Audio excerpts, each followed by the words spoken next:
Dear students, मैं विकास मौर्य एक बार फिर से आप सभी का मेरे चैनल बेसिक इंग्लिश कोचिंग में स्वागत करता हूं। गाइस, आज का वीडियो आपके लिए इम्पोर्टेंट इसलिए होने वाला है क्योंकि आज के वीडियो में आप एक्टिव और पैसिव वॉइस पढ़ेंगे, जो हाई स्कूल और इंटर दोनों के लिए बहुत ज़रूरी है, खासकर प्रतियोगी परीक्षाओं के लिए भी बहुत इंपॉर्टेंट है। तो आज शुरुआत होने जा रहा है गाइस एक्टिव और पैसिव वॉइस का। आप यहाँ देख सकते हो एक्टिव एंड पैसिव वॉइस। तो सबसे पहले प्रेजेंट इंडेफिनिट टेंस का हम पैसिव वॉइस बनाना सीखेंगे। यहाँ पर आप देख सकते हो how to change in passive, passive voice में कैसे बदला जाता है, इसका नियम आप समझ लीजिए। गाइस, एक्टिव से पैसिव बदलने के लिए कुछ बातों का ध्यान रखना होता है, जैसे कि ये कि केवल उन्हीं एक्टिव वॉइस का पैसिव वॉइस बनता है जिनमें सब्जेक्ट होते हैं, वर्ब होती है, ऑब्जेक्ट होते हैं। ऑब्जेक्ट अगर नहीं है तो संभवतः उसका पैसिव वॉइस नहीं बनेगा। कुछ कंडीशन में बन जाता है दूसरे नियमों के साथ, तो आप आगे पढ़ेंगे। पहले छोटी छोटी चीज़ें आपको समझना जरूरी है, ठीक है। तो प्रेजेंट इंडेफिनिट का जो रूल है वो क्या है कि आपको इज एम आर का यूज़ करना है पैसिव वॉइस में बनाते समय, और वर्ब की थर्ड फॉर्म का प्रयोग करते हैं, ठीक है। तो प्रेजेंट इंडेफिनिट गाइस, उम्मीद है कि आपको टेंस आता होगा। तो प्रेजेंट इंडेफिनिट में जो उसकी पहचान है वो ये रहेगी कि वर्ब में सिंगुलर सब्जेक्ट के साथ वर्ब में एस या एस जुड़ा मिल जाएगा आपको, या फिर प्लूरल सब्जेक्ट के साथ आपको वर्ब की फर्स्ट फॉर्म मिलेगी। निगेटिव और इंट्रोगेटिव सेंटेंसेज में आपको डू डच के साथ वर्ब की फर्स्ट फॉर्म मिलेगी। गाइस, पैसिव वॉइस बनाते समय अगर सेंटेंस का आप हिंदी निकाल लेते हो तो वो ज़्यादा बढ़िया रहेगा। उससे क्या होगा कि आपका पैसिव वॉइस जो बनेगा वो एकदम क्लियर बनेगा, सही बनेगा, गलत नहीं होगा, ठीक है। तो हिंदी निकालते समय आपको लास्ट में हिंदी वाक्य में ता है, ती है, ते हैं, ऐसे शब्दों में ये अक्षर जो है जुड़े होने चाहिए। तो गाइस, चलते हैं इस पे। सबसे पहले अफर्मेटिव आपको बताता हूँ। यहाँ आप देख रहे होंगे कि यहाँ मैंने एक सेंटेंस लिख के नीचे जगह छोड़ दिया है, और फिर यहाँ 5 सेंटेंस लिखे हुए हैं जिनको अभी मैं आपको समझाता हूँ। तो चलिए चलते हैं, समझते हैं इसको। देखिए, पहला ये जो सेंटेंस है, मोहित प्लेज क्रिकेट विथ अस, यानी मोहित प्लेज यानी खेलता है, क्रिकेट यानी क्रिकेट विथ अस यानी हमारे साथ। मोहित प्लेज यानी खेलता है, क्या खेलता है? क्रिकेट विथ अस यानी हमारे साथ। तो गाइस, आपको पैसिव वॉइस बनाते समय सब्जेक्ट, वर्ब और ऑब्जेक्ट बढ़िया से ढूंढना है। तो कैसे ढूंढेंगे? मोहित प्लेज, मोहित खेलता है क्रिकेट विथ अस हमारे साथ, यानी हमारे साथ क्रिकेट खेलता है। मोहित पीछे से हिंदी निकालेंगे। यहाँ पे जब सब्जेक्ट आपको मिल जाए तो इसकी हिंदी निकालते हुए पीछे पहुँच जाना है यहाँ पे, ठीक है। तो मोहित हमारे साथ क्रिकेट खेलता है। कौन खेलता है का प्रश्न करने पर आपको उत्तर के रूप में सब्जेक्ट मिल जाएगा। कौन खेलता है? उत्तर मिला मोहित। क्या का प्रश्न करने पर आपको ऑब्जेक्ट मिल जाएगा। तो यहाँ पे गाइस, ये क्रिकेट जो है ऑब्जेक्ट है और ये सब्जेक्ट है। ये ढूंढना आपको जरूरी है क्योंकि इसमें पैसिव वॉइस बनाते समय क्या करना होता है, सब्जेक्ट को इस तरफ लिखना होता है, ठीक है, और ऑब्जेक्ट को आपको इस तरफ लिखना होता है। ये तरीका है, ठीक है। अब इसको बनाएंगे कैसे? यानी जब क्रिकेट आप इधर लाओगे तो क्रिकेट लिख देंगे, क्रिकेट, और इसके साथ आप यहाँ पे नियम देख रहे हो, इज एम आर के साथ क्रिया की थर्ड फॉर्म लिखी जाएगी। तो क्रिकेट के साथ हमने क्या करना है? इज का प्रयोग कर देना है। अब उसके बाद जो ये वर्ब है इसमें आपको बस यही करना है, इज एम आर तो लगेगा ही। इज एम आर कैसे लगेगा आप जानते होंगे, टेंस अगर पढ़ा है तो। ही, सीट, जितने भी एक वचन है उसके साथ इज लग जाएगा, आई के साथ एम लग जाएगा, जितने भी प्लूरल है उसके साथ आर लग जाएगा। तो क्रिकेट इज, अब आपको ये क्रिया लिखनी है प्ले, उसका थर्ड फॉर्म हो जाएगा प्लेड। तो क्रिकेट आगे आएगा, इसके साथ इज लग गया, प्लेड क्रिया की वर्ब की थर्ड फॉर्म लिख दी गई। अब मोहित यानी सब्जेक्ट को इधर लाएंगे, बाई मोहित। तो अगर आपको सब्जेक्ट और ऑब्जेक्ट मिल जाता है तो इतने का आप पैसिव वॉइस बना लीजिए। इधर जो लिखा है उससे मतलब नहीं है, वो लास्ट में लिखा जाएगा, ठीक है। तो क्रिकेट इज प्लेड बाय मोहित। अब बचता क्या है यहाँ पे? आप देख रहे हो विथ अस बचा, तो इसको हम लिख देंगे विथ अस। तो गाइस, ये आपका पैसिव वॉइस में बन गया। यहाँ पे आप देख रहे हो कि ये एक्टिव वॉइस में था और ये बन गया आपका पैसिव वॉइस। इसकी हिंदी भी आप निकाल लीजिए, समझ लीजिए, अच्छा रहेगा। मोहित प्लेज क्रिकेट विथ अस, मोहित हमारे साथ क्रिकेट खेलता है। तो इसका हो गया हमारे साथ मोहित के द्वारा क्रिकेट खेला जाता है, यानी क्रिकेट इज प्लेड, क्रिकेट खेली जाती है बाय मोहित, मोहित के द्वारा, विथ अस हमारे साथ। तो मोहित के द्वारा हमारे साथ क्रिकेट खेला जाता है। ये आपका एक्टिव हो गया, ये आपका पैसिव वॉइस हो गया। गाइस पैसिव वॉइस में आपको एक चीज़ और याद रखना है, उसका बॉक्स मैं यहाँ पे बनाता हूँ, आप उसको याद रख लीजिए, तैयार कर लीजिए एकदम। जैसे सब्जेक्ट के रूप में अगर ही मिल जाता है तो हमने उसको क्या कर देना होता है, ही को हमने हिम में बदल देना होता है। यहाँ सी लिखा है, अगर सी आ गया तो उसको हम कर देंगे हर में बदल जाएगा। इट अगर लिखा हुआ है तो वो इट ही रहेगा। आई अगर दिया गया है तो उसका हो जाएगा माई। यू अगर दिया गया है तो उसका हो जाएगा यू ही रहेगा। वी अगर दिया गया है तो उसका अस हो जाएगा। दे अगर दिया गया है तो उसका हो जाएगा देम। अब मैं ये समझाता हूँ आपको, ये है क्या। अगर आपको सब्जेक्ट के रूप में ये चीज़ें मिल जाती हैं, सब्जेक्ट के रूप में अगर ये चीज़ें आपको मिल रही हैं तो ऑब्जेक्ट के रूप में जाएगा तो इस तरह बनेगा, और अगर ऑब्जेक्ट के रूप में मिला है तो इस तरह आएगा, तो ये इस साइड में जो लिखा हुआ है उसमें बदल जाएगा। जैसे एक सेंटेंस आपको मैं अभी समझाता हूं इसमें। जैसे लिखा है he plays, he helps us. अब यहाँ पे इस सेंटेंस को देखिए, जगह थोड़ा कम है तो मैं इतने में ही बताता हूँ।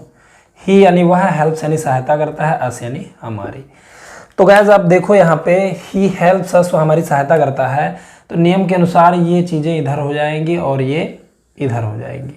ठीक है, तो आप समझिए इसको कि यानी अस जब हम इधर लाएंगे तो यहाँ पर देखिए अस का वी हो जाता है, तो इधर वी हो जाएगा। अब बी के साथ सहायक क्रिया आर लिख दिया जाएगा, आर। हेल्प का थर्ड फॉर्म हेल्प्ड हो जाएगा, वी आर हेल्प्ड। और ही जब इधर आएगा तो बाई जब लिखेंगे हम तो ही आप देख सकते हो ही का हिम हो जाएगा। ठीक है, तो ये इस प्रकार इसकी संरचना होगी है कि अगर सब्जेक्ट के रूप में मिल गया तो इधर जाएगा, तो इस साइड में जो लिखा है उसमें बदल जाएगा। अगर ऑब्जेक्ट के रूप में लिखा है इधर आएगा सब्जेक्ट के रूप में, तो इस साइड में जो लिखा है वो हो जाएगा, यानी ही का हिम हो जाएगा, सी का हर हो जाएगा। उसी प्रकार हिम का ही हो जाएगा, हर का सी हो जाएगा। इस प्रकार सारे जो लिखे हुए बदलेंगे। तो आगे चलते हैं, इस पे देखते हैं। My father reads English newspaper. My father मेरे पिताजी रीड्स यानी पढ़ते हैं इंग्लिश न्यूज़पेपर यानी अंग्रेजी अखबार। मेरे पिताजी अंग्रेजी अखबार पढ़ते हैं। अब यहाँ पे मेरे पिताजी सब्जेक्ट है, क्या पढ़ते हैं वो, अंग्रेजी अखबार, ये ऑब्जेक्ट है। तो अंग्रेजी अखबार यानी इंग्लिश न्यूज़पेपर हम इधर ले आएंगे, इंग्लिश न्यूज़पेपर। तो ये हो गया ऑब्जेक्ट, इधर आ गया। अब इसको हम देखेंगे, सिंगुलर नंबर है तो सिंगुलर के साथ हमने क्या करना है, इज लगा देना है। और फिर वर्ब की थर्ड फॉर्म लिखेंगे। रीड का जो थर्ड फॉर्म है वो रीड ही है, रेड पढ़ा जाता है। English newspaper is red. अब ये माई फादर इधर आएगा तो उसके साथ बाई लग जाएगा, बाई माई फादर। तो इस प्रकार हम पैसिव वॉइस अफर्मेटिव सेंटेंसेस का बनाएंगे। ये सारे अफर्मेटिव सेंटेंस हैं। से ये देख लीजिए, अमन्स मदर यानी अमन की माताजी कुक्स बनाती हैं डिलीशियस फूड यानी जायकेदार भोजन। अमन की माताजी जायकेदार भोजन बनाती हैं। तो यहाँ पे कौन जायकेदार भोजन बनाता है, अमन की माताजी। ये सब्जेक्ट हो गया। क्या बनाती हैं, उत्तर मिला डिलीशियस फूड यानी जायकेदार भोजन। तो हमने ऑब्जेक्ट इधर ले आना है, डिलीशियस फूड इधर आ जाएगा, डिलीशियस, और उसके बाद फूड लिख देंगे। ये भी सिंगुलर नंबर है तो सिंगुलर के साथ हमने इज का प्रयोग करना है, डिलीशियस फूड इज। अब वर्ब की थर्ड फॉर्म लिख देंगे, कुक का थर्ड फॉर्म होता है cooked, delicious food is cooked. और सब्जेक्ट को अमन्स मदर उधर ले जाएंगे तो बाई अमन्स मदर। इस तरह से हम इसको आसानी से बना सकते हैं, बस नियम पता हो। ठीक है, तो यहाँ पे तीसरे सेंटेंस में गाइस देखिए, आई लाइक मैं पसंद करता हूँ, स्विमिंग यानी तैरना, इन द रिवर यानी नदी में। मैं नदी में तैरना पसंद करता हूँ। तो इसको आप ध्यान दीजिए कि कौन पसंद करता है, मैं। और ये पसंद क्या करते हैं, ये पूरा ऑब्जेक्ट है। स्विमिंग यानी तैरना, इन द रिवर यानी नदी में। तो आई लाइक मैं पसंद करता हूँ, स्विमिंग इन द रिवर, मैं नदी में तैरना पसंद करता हूँ। तो इनको क्या पसंद है, नदी में तैरना। तो ये पूरा ऑब्जेक्ट है, ये स्विमिंग इन द रिवर। तो इसको हम आगे ले आएंगे, स्विमिंग इन द रिवर, ये पूरा ऑब्जेक्ट है, इसको आगे ले जाएंगे, स्विमिंग इन द रिवर। अब ये सिंगुलर नंबर है, जीरेंड है, यहाँ पे इसके साथ हेल्पिंग वर्ब लग जाएगा is. Swimming in the river is अब लाइक का थर्ड फॉर्म हमने क्या करना है, लाइक लिख देना है, ठीक है। तो स्विमिंग इन द रिवर इधर आगे आ गया, स्विमिंग इन द रिवर इसके साथ ही लग गया, लाइक का थर्ड फॉर्म लाइट हो गया। अब आई जब उधर जाएगा तो गाइस आप यहाँ देख सकते हो, आई उधर जाएगा तो सॉरी यहाँ पे माई लिख दिया था मैंने, आई का यहाँ पे मी हो जाएगा, यानी आई का यहाँ पे मी हो जाएगा, ठीक है। तो swimming in the river is liked, और ये आई जब इधर जाएगा तो इसका हो जाएगा बाई मी, ठीक है। तो इस तरह बन गया I like swimming in the river, तो swimming in the river is liked by me. The sun give always gives us light, the sun यानी सूर्य ऑलवेज हमेशा गिव्स देता है, अस मतलब हमें, लाइट यानी प्रकाश, सूर्य हमेशा हमें प्रकाश देता है। तो किसको देता है, यानी कौन देता है, सब्जेक्ट हो गया सन, किसको देता है, हमें। चाहो तो बी आगे करके बना सकते हो, या क्या देता है, लाइट, चाहो तो इसको भी आगे करके बना सकते हो, यानी लाइट अगर यहाँ आगे आ गया, लाइट, इसके साथ सहायक क्रिया इज लग जाएगा, इज। गाइस अगर ऑलवेज लिखा है तो ऑलवेज का प्रयोग हमेशा इजमार के बाद ही होता है, ये ध्यान रखिए। तो light is always given, given लिख देंगे, और यहाँ पे आप ध्यान रहे कि अस को जब आप लिखेंगे तो उसके साथ टू लग जाएगा, टू अस, यानी light is always given to us. अब ये लिखेंगे by the sun, by the sun. तो light is always given to us by the sun. अब यहाँ पे देखिए अगला सेंटेंस, द प्यून यानी चपरासी रिंग्स बजाता है, द लास्ट बेल अंतिम घंटी, एट 2 o'clock यानी 2 बजे, यानी चपरासी 2 बजे अंतिम घंटी बजाता है। कौन बजाता है का प्रश्न करने पर मिलेगा सब्जेक्ट यानी चपरासी, क्या बजाता है का प्रश्न करने पर मिलेगा ऑब्जेक्ट यानी द लास्ट बेल या फाइनल बेल, बेल भी हो सकता था। तो यहाँ पे द लास्ट बेल को हम आगे लाएंगे, द लास्ट बेल, इसके साथ हेल्पिंग वर्ब इज का प्रयोग करेंगे, इज। रिंग्स यानी उसका थर्ड फॉर्म हो जाएगा रंग, रिंग का थर्ड फॉर्म रंग होता है। तो द लास्ट बेल इज रंग बजाई जाती है बाय द प्यून, इसको यहां ले आइए, बाय द प्यून। तो the last bell is rung by the peon. अब ये बचता क्या है, एट 2 o'clock, उसको लिख दीजिए एट 2 o'clock। तो इस तरह बन गया the last bell is rung by the peon at 2 o'clock। तो अफर्मेटिव सेंटेंस का यही नियम है गाइस, इसको याद रख लेना। ही के साथ हिम, सी का हर हो जाता है, इट का इट हो जाता है, आई का मी हो जाता है, यू का यू, बी का अस और दे का देम हो जाता है। इस प्रकार ये बदलेंगे। तो उम्मीद करता हूं कि अफर्मेटिव आपको समझ में आ गया। इसके बाद निगेटिव और इंट्रोगेटिव कैसे बनता है इसी आधार पर बनेगा, बस उसमें थोड़ी बहुत चेंजिंग हो जाएगी। तो चलिए चलते हैं निगेटिव और इंट्रोगेटिव सेंटेंसेज पर। तो डियर स्टूडेंट्स, आते हैं कुछ निगेटिव और इंट्रोगेटिव सेंटेंसेज में। अफर्मेटिव आपने पढ़ा, जो नियम उसका रहेगा वही नियम यहाँ निगेटिव और इंट्रोगेटिव का भी रहेगा, थोड़ा सा अंतर हो जाएगा, वो आप समझते जाइए अच्छे से ध्यान लगा के। तो यहाँ पे देखिए बोर्ड पे आप देखिए, यहाँ पे निगेटिव सेंटेंस लिखा है, रमन डज नॉट नो मी। रमन मुझे नहीं जानता है, रमन डज नॉट नो मी, यानी रमन मुझे नहीं जानता है। कौन नहीं जानता है, यहाँ पे सब्जेक्ट हो गया रमन। किसको नहीं जानता है, मुझे, यहाँ पे ऑब्जेक्ट हो गया मी। अब आपको करना क्या है, मी को आगे लाना है। तो मी जब आगे आएगा तो आई में बदल जाएगा, ठीक। मी यहाँ पे जब आगे आएगा तो आई में बदल जाएगा। अब आई के साथ गाइस आपको डू डज नहीं लगाना है, आपको इसके साथ इज एम आर का प्रयोग करना है, आई एम, और नॉट यहीं पे लगा देंगे, क्योंकि पैसिव वॉइस में इज एम आर लगता है, डू और डज नहीं लगता है। तो आई यहाँ पे आया, इसके साथ एम लगाया, नॉट लगा दिए, आई एम नॉट। नो का थर्ड फॉर्म होता है नोन, नो का जो थर्ड फॉर्म होता है वो होता है नोन। और यहाँ पे बहुत इंपॉर्टेंट चीज आप जानिए, नो के साथ बाय नहीं लगता है, नो के साथ हमेशा टू का यूज किया जाता है। I am not known to Raman. यहाँ पे एक जरूरी चीज है, आप समझ लीजिए, ऐसे बहुत सारे जो है सेंटेंसेज एग्जाम में आते हैं, प्रतियोगी परीक्षाओं में आते हैं, तो इसको आप समझ लीजिए कि बाई ही लगता है, लेकिन नो अगर क्रिया आ गई तो उसके साथ टू का प्रयोग होगा। तो I am not known to Raman, ये बन गया। चलिए चलते हैं दूसरे सेंटेंस पे, वी डू नॉट स्टडी, हम अध्ययन नहीं करते हैं, और बुक्स अपनी किताबों का, एट नाइट यानी रात में, हम रात में अपनी किताबों का अध्ययन नहीं करते हैं। तो कौन नहीं करते हैं, हम, ये सब्जेक्ट हो गया। क्या, किस चीज का अध्ययन नहीं करते हैं, अपनी किताबों का, ये यहाँ पे ऑब्जेक्ट हो गया।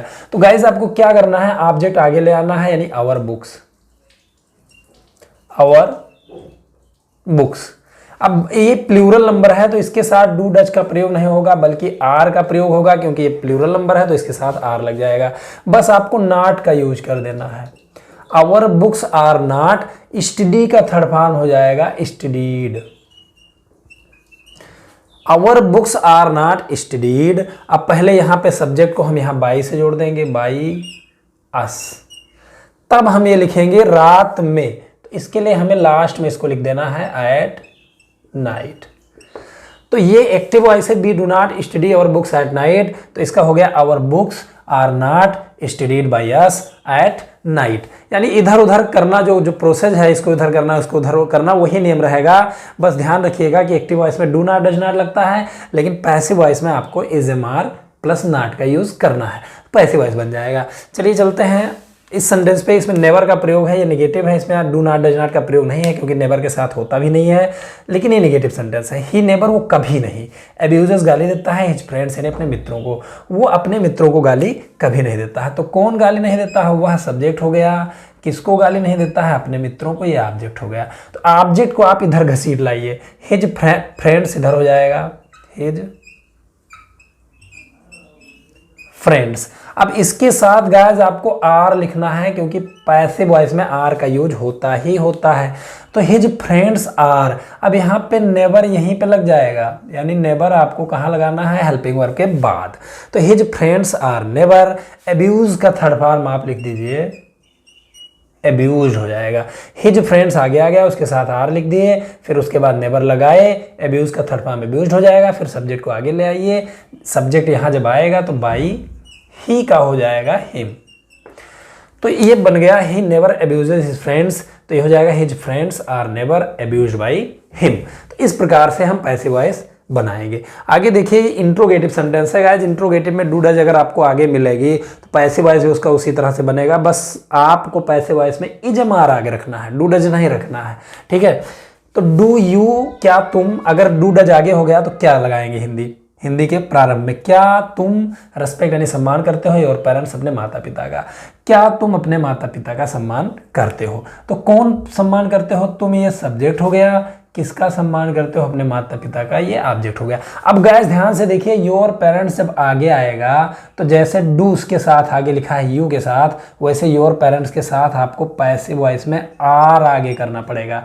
योर पेरेंट्स आप आगे लाइए, लेकिन उससे पहले आर लगा दीजिए, आर योर पेरेंट्स,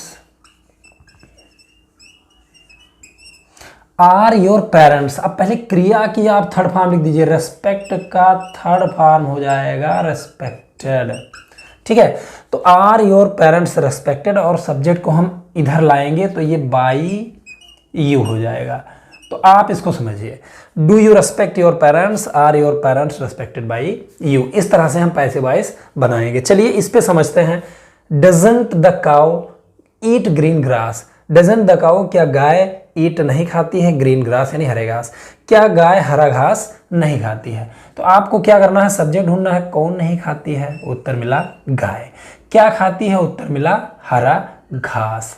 तो हमने क्या करना है, ग्रीन ग्रास जब हम आगे लाएंगे तो जैसे उसके काऊ के साथ डजन लिखा है वैसे ग्रीन ग्रास के साथ हमने इज लगाना है, लेकिन इज का शॉर्ट फॉर्म जो निगेटिव के साथ रहेगा वो इजंट हो जाएगा। तो इजंट ग्रीन ग्रास। गाइस आप देख रहे हैं, समझ रहे हैं कि जैसे आपको डू डज आगे मिलता है उसी प्रकार इज एम आर को आगे कर देना है, ठीक है। फिर ऑब्जेक्ट को आगे लाएंगे तो इजंट ग्रीन ग्रास, और क्रिया की थर्ड फॉर्म लिख देंगे, ईट का थर्ड फॉर्म होता है ईटन। तो does isn't green grass eaten. अब द काऊ उधर ले जाएंगे तो ये बाई से जोड़ देंगे, बाई द काऊ। तो इंट्रोगेटिव और निगेटिव और इंट्रोगेटिव यानी यस नो टाइप इस प्रकार बनता है। उम्मीद है आपको समझ में आ गया है। अगर क्वेश्चन वर्ड आपको मिलता है एक्टिव वॉइस में आगे तो पैसिव वॉइस में भी क्वेश्चन वर्ड आगे ही लिखा जाएगा। फिर उसके बाद उचित सहायक क्रिया लगाएंगे। जैसे समझते हैं, व्हाई डोंट बी, हम क्यों नहीं सॉल्व यानी हल करते हैं इस मैटर, इसको उसका मामला, हम उसका मामला क्यों नहीं हल करते हैं। तो इसका पैसिव वॉइस बनाने के लिए सबसे पहले आपको क्वेश्चन वर्ड जहां पे है वहां पे लिख दीजिए, ठीक। अब आप सब्जेक्ट ढूंढिए, व्हाई डोंट बी, हम क्यों नहीं सॉल्व यानी हल करते हैं इस मैटर, उसका मामला, हम उसका मामला क्यों नहीं हल करते हैं। तो कौन नहीं हल करते हैं, हम, सब्जेक्ट हो गया। क्या हल करते हैं, उसका मामला, ऑब्जेक्ट हो गया। गाइज आपको क्या करना है, हिज मैटर घसीट के यहाँ लाना है, ठीक। अब उसके साथ आपको पैसिव वॉइस में इज लिखना है क्योंकि वो एक वचन है। तो व्हाई इज हिज मैटर, ये बन गया व्हाई इज हिज मैटर। अब उसके बाद वर्ब की थर्ड फॉर्म आपको लिखनी है, सॉल्व का थर्ड फॉर्म हो जाएगा solve. Why is his matter, sorry यहाँ पे थोड़ा गलत हो गया, जैसे यहाँ पे डोंट लिखा है वैसे हमने इसको इजंट लिखना है, ठीक है, क्योंकि यहाँ पे नॉट लगा हुआ है। तो डोंट अगर लिखा है तो हमने इजंट लिखना है, इज नहीं लिखना है। तो why don't we solve his matter, तो why isn't his matter solve, यानी सर थर्ड फॉर्म हो जाएगा। अब अस को हम उधर पीछे ले जाएंगे तो यहाँ पे हो जाएगा बाई अस, ये बन गया। चलिए चलते हैं इस सेंटेंस को समझते हैं। व्हेयर डू दे यानी व्हेयर कहाँ, डू दे वेल फाइंड मतलब पाते हैं, सच थिंग्स ऐसी चीजें, वह ऐसी चीजें कहाँ पाते हैं। तो क्वेश्चन वर्ड को आप बने रहने दो, व्हेयर। अब पाते हैं कौन, वह ये सब्जेक्ट है, ये तो पीछे चला जाएगा।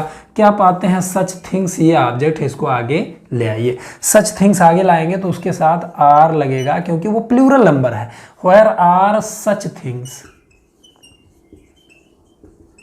ये बना व्हेयर आर सच थिंग्स। अब फाइंड का थर्ड फॉर्म होता है फाउंड, तो यहाँ पे हम लिख देंगे फाउंड। ध्यान है पैसिव वॉइस में हमेशा वर्ब की थर्ड फॉर्म का ही यूज किया जाता है, ठीक है। तो where are such things found, और फिर ये सब्जेक्ट है दे, इसको जब हम पीछे ले जाएंगे तो बाई दे का हो जाएगा देम, जो मैंने आपको पहले ही बता दिया। अब गाइस चलते हैं हु पे।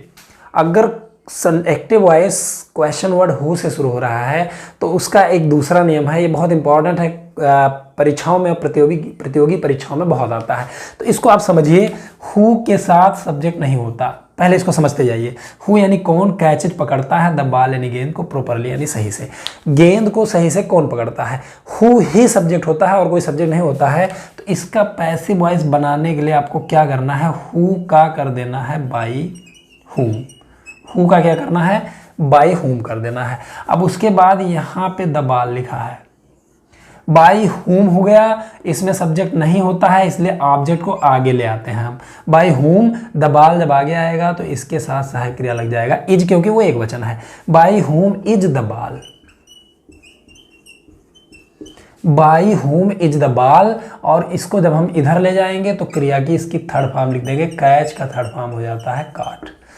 तो हु कैचेज द बॉल यानी by whom is the ball काट। अब बस यही सब, यही बचा है प्रॉपरली, तो उसको आप लिख दीजिए। चलिए एक सेंटेंस हम इसको और समझ लेते हैं, ठीक है। जैसे आ गया हु टीचेज, कौन पढ़ाता है, यू तुम्हें हिंदी यानी हिंदी। यहाँ पे गाइस देखिए, हु यानी कौन, टीचेज पढ़ाता है, यू मतलब तुम्हें हिंदी यानी हिंदी। तुम्हें हिंदी कौन पढ़ाता है, तो हु का आपको सिर्फ कर देना है बाई हुम, ठीक है, बाई हुम कर देंगे। और उसके बाद इसमें ऑब्जेक्ट है यू, सब्जेक्ट इसमें नहीं है, क्वेश्चन वर्ड ही सब्जेक्ट है। हु टीचर्स कौन पढ़ाता है, यू मतलब तुम्हें हिंदी कौन पढ़ाता है। तो यू को जब गाइस हम आगे लाएंगे तो उसके साथ आर लगा देंगे, बाई हुम आर यू। अब टीच का थर्ड फॉर्म हमने लिखना है टाट, तो बाई हुम आर यू टाट, और हिंदी जहां पे है वहीं पे लिख दिया जाएगा। तो इस प्रकार आप एक्टिव को पैसिव वॉइस में आसानी से कन्वर्ट कर सकते हो। अगर एक एक टेंस आप सही से पढ़ते रहे तो सारे पैसिव वॉइस को बहुत अच्छी तरह जान जाओगे। कुछ इसमें क्वेश्चन वर्ड है जिनका पैसिव वॉइस अलग तरह से बनता है, वो मैं अपने अगले वीडियोज़ में आपको पढ़ाऊँगा। उम्मीद करता हूँ प्रेजेंट परफेक्ट टेंस का एक्टिव से पैसिव आपको अच्छी तरह से समझ में आ गया है। गाइस अगर मेरे वीडियो में आप नए हैं तो प्लीज़ मेरे चैनल को सब्सक्राइब कर लीजिए, हो सके तो सोशल मीडिया पे शेयर कर दीजिए और बेल आइकन को हिट करना ना भूलें ताकि मेरे आने वाले वीडियोज़ आपको मिलते रहें। इस वीडियो में इतना ही। Thanks for watching, good bye.